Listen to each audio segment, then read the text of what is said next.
Good morning, Fort McMurray, Wood Buffalo, and the rest of the world. You've tuned in to the Mac City Morning Show. I'm your host, Elliot Pierre, and we're going to start this episode off the same way we start every episode off, with a moment of gratitude. I know you could be doing a million other things with your time, and the fact that you spend it with us truly does mean the world to me, so thank you. On that note, Tanner, hit him with the intro.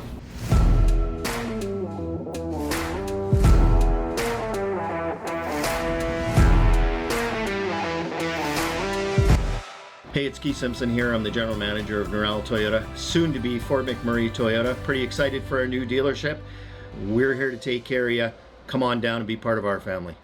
And we are back. Big shout out to our title sponsor, Norel Toyota. We really do appreciate your ongoing support. As everybody at home knows, I do not introduce my guests because they can do a better job at that than myself. So can you please tell everybody at home who you are and what you're about? My name is Amber Jane Wall. I'm Fort McMurray is my hometown. I grew up here. I'm basically here because of what I've done for my boxing career. I've been training for about 11 years now, and my goal is to go to the Olympics. Yeah. Wow. Okay. How did you get into boxing? I was actually a very troubled kid. I was in, not foster care, but within social services. And I had a lot of anger issues. I was drinking, I was doing drugs, I was smoking, I was up to no good. And I just didn't know how to regulate my emotions properly, especially once I got in social services. My social worker saw that, and I had one social worker who suggested boxing because whenever I'd get angry or something, I was like breaking stuff, I was punching stuff, and I just had this like huge emotional outcry. And she was like, I think you could really benefit from boxing. First class is free if you like it. Social services will pay for your pass, your membership, and we'll drive you there, and we'll kind of will help you along the way. So, and as soon as she said boxing, because like my past experience in just like the rough kind of lifestyle, I'm like, oh, I've been in lots of fights. Oh, like I'm tough. Oh, this, right? So I had this like big ego. And so I was like, I'll go to boxing. And then so I go, and it was like the most humbling experience I've ever had. And not because like I went in there and I got beat up or anything, but I realized really quick I didn't know how to throw a punch. Just on the bag. All we did was bag work, but I didn't know how to throw a punch. And my gas tank was terrible. I was like, wow, like even the first 30 seconds, my lungs are burning, my arms feel burnt out and dead, and like just seeing the other people there who can keep up and keep going, and they look good while they're doing it. I was like, wow, that is actually really cool and like inspiring. And immediately, because I sucked, I was like, I saw it as a challenge. So I just wanted to keep doing it and doing it and doing it until I got better at it. And then, but I actually had never had any intentions in fighting or competing. I just wanted to get good at the sport, and I did it for about 3 years. And then my boxing coach, Corey Pye with Sweet Science Boxing, had asked if I could start teaching the women's classes there, and fill in for the other classes here and there. And I just thought it was such a great opportunity. I was like, yeah, cool, I would love to do that, but I also feel like a imposter, because I was like, if I'm teaching people how to fight, I should be fighting myself to be the example, because I myself, I wouldn't really respect someone the same if they haven't been through the ringer and been through everything. So at that time, I had never even sparred before. And there was another girl at our boxing club who had this amazing transformation with boxing. She lost like 180 pounds and, you know, super inspirational. And she was going in for her first fight. And so that was kind of like my final push. So I told my coach, I was like, hey man, like, can I fight with her and, you know, go on the same fight card? And he's like, sure. So then I had like my first couple of sparring sessions. Again, extremely humbling, exhausting, tiring. And we went out to St. Albert, and I had my first fight, and I ended up winning by unanimous decision. And like I couldn't even believe it. Like when they announced my name, I was like, oh my god, like this is crazy. And it was just like the adrenaline was so high though, and like it's funny because I don't remember like the advice between the rounds. I like blacked out because I was like, oh, my adrenaline was so high. But it was just such an exhilarating feeling. And even then at that time, to me it was just like a recreational thing. It wasn't something I was going to take seriously. And then I ended up having about 10 more fights with that boxing club here in Fort McMurray. Yeah. And then the flood happened, or no, COVID happened, and then the flood happened, and as a part of that, that was my coach's boxing club got flooded. Oh, and then bummer. he decided he wasn't going to reopen and everything. And I mean, at the time it felt okay to me because I was like, well, you know, like I've been working really hard. I almost kind of felt like the universe was giving me a break. And so I kind of rode that for a little while. And I started teaching boxing, or like I was already teaching boxing, but like I started doing one-on-ones, and naturally, because I was already kind of a face and had a name in the boxing club there, Yeah. people started like gravitating towards me. So I started taking everyone on for like one-on-ones, and then like I opened up I got a mini boxing club here. Cool. And I did that for a couple years, or about 3 years, and after that, the entire time, I always had this like itch of, I can do more. I feel like I have more to give to this sport. And then, so I ended up moving to Kelowna, and I was married at the time, and then so we moved to Kelowna for his family, and I decided to sell everything out of the gym. I was like, because I don't want to teach anymore. I was like, I just want to focus on me now. Yeah. And so I went to Kelowna, and very quickly, like, I realized that it's not really it's not a very good place for, like, competitors and stuff. Like, there wasn't coaches who can, like, take me to where I wanted to go. Like, just maybe not so much because of the knowledge, but the lack of, like, consistency and stuff like that. And I just wasn't getting what I needed out of it. But regardless, I just, like, I put on a bunch of weight too, like, within my 3-year layoff of boxing, but I knew it's something I wanted to do, and my goal in my head at the time even wasn't to take it serious. It was just train until I get back down to fight weight, and then think about making fights. Okay. And so I was training to do just that, and then I got an opportunity to take on go to a tournament in Sook, BC as my comeback fight. And so I did it, and then I won my first fight back, and then the second day I lost that one. Yeah. But it was so great to, like, just kind of break the ice and get back into it. And it just reopened this, like, thing in me, like this passion I feel for it, the love for the sport. Like, it was like reborn again, but even more intense. And so at that time, I really committed to it, and I was just training myself half the time. Like, my husband at the time, he was help. He had experience with boxing too, so he would help me here and there when he could. But for the most part, like, about twice a day, 6 days a week, I was training myself. I was doing, like, calisthenics. I was running up Knox Mountain every day. I was, like, doing my own boxing stuff. I made my own boxing schedule. Today I'm working on technique. Tomorrow I'm working on strategy. This one I'm working on, like, punch sharpening. And, like, I had my own schedule and everything. And I started making my own fights. So I was, like, reaching out to all the, like, hosts of all these events. And I would just, hey, my name's Amber, this is my weight, this is my experience, do you have a fight for me? Or or I'd actually just reach out to the coaches and be like, hey, I saw you have a fighter, can we make this matchup at this fight card here? And they were like, yeah, sure. So, like, I would show up, and I'd just find a coach that I'm familiar with, and I'd be like, hey, can you corner me for my fight? I'm fight number 5. Yeah.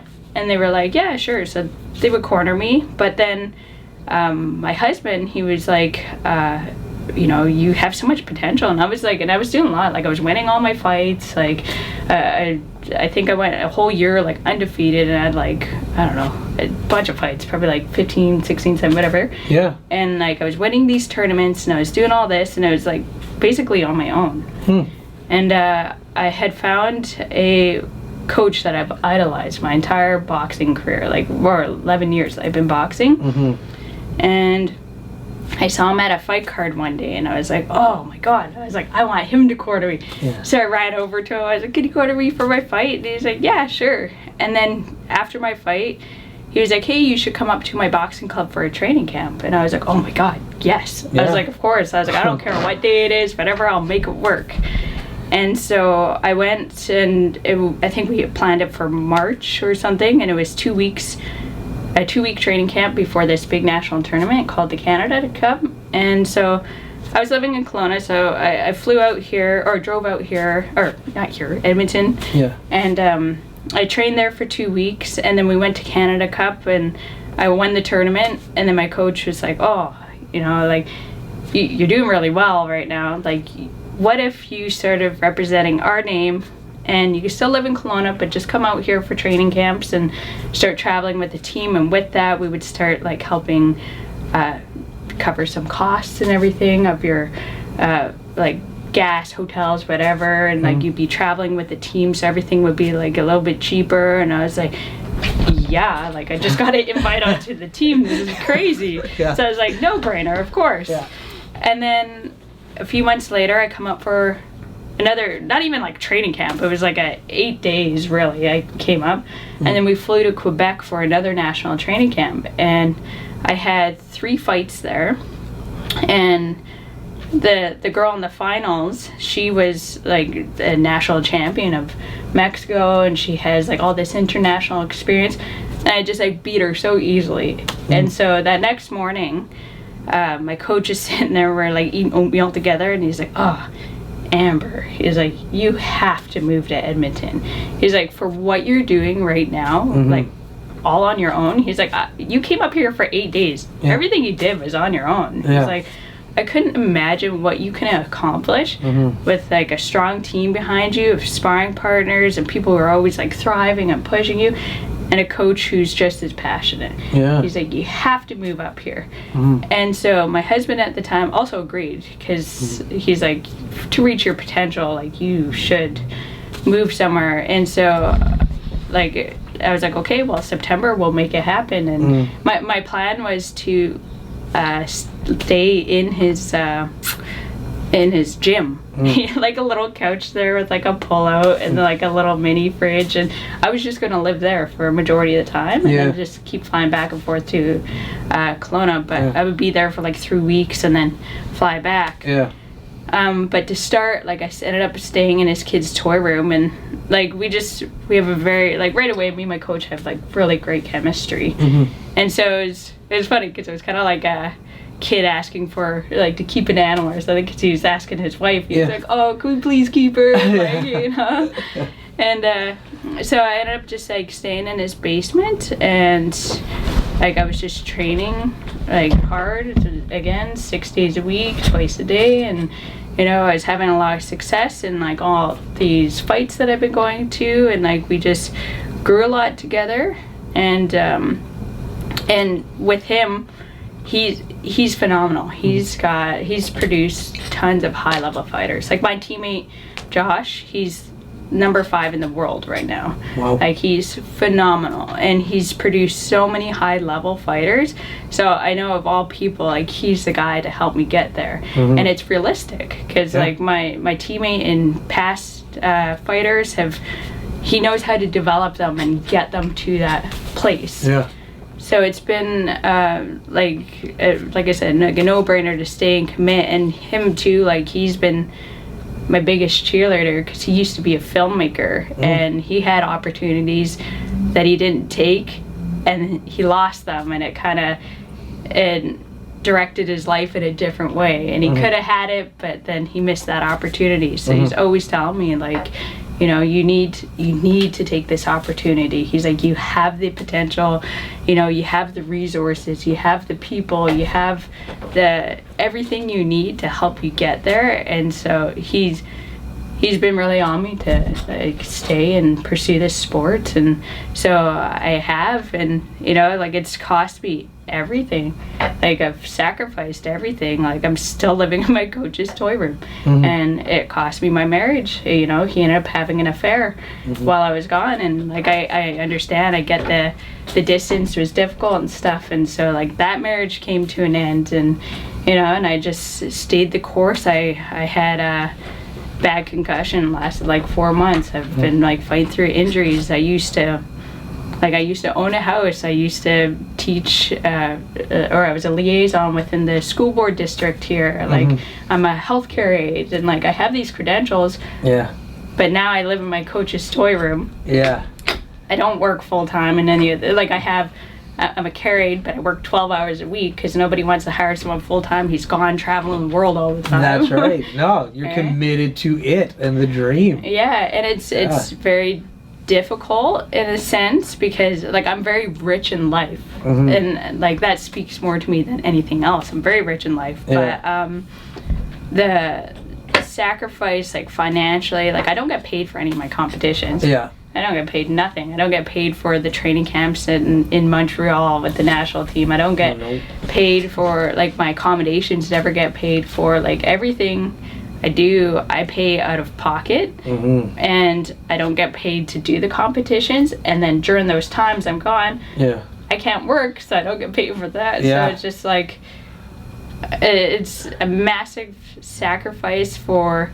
and huge risk that I'm taking because Olympics is extremely hard to qualify for. Yeah. You know, and I've been working at it for years, and just like anybody else who's qualified, it's like quite the journey, and you have to start years in advance, and so it's been difficult. It has its ups and downs in that way, but I've been very fortunate. I've had some sponsors. You actually met one of them. I saw on your podcast, Mike Derange. Oh, yeah. He was actually wearing the Team Amber shirt in his interview. Sick. That's awesome. Yeah, he was great. Yeah. And, like, I knew him from my childhood, actually. I used to do, like, odd jobs for him and, like, clean, like, shovel snow for him and stuff. And, cool. Yeah, and, but he's been a great supporter, and he sponsored me as long as he could, you know? And so, and it's even that alone, like trying to get sponsorships extremely difficult. Like, Hi everyone, it's Carrie with Patchouli Rose here at Thickwood Barbershop. If you're wondering what to get your loved one this season for Valentine's Day, I make an all-natural anti-aging skin serum called Good Skin.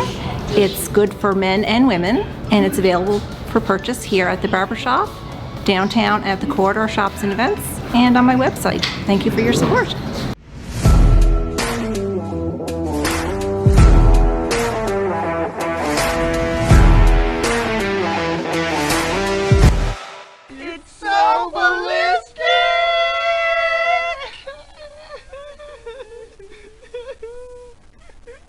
Talk about quenching your ugly thirst.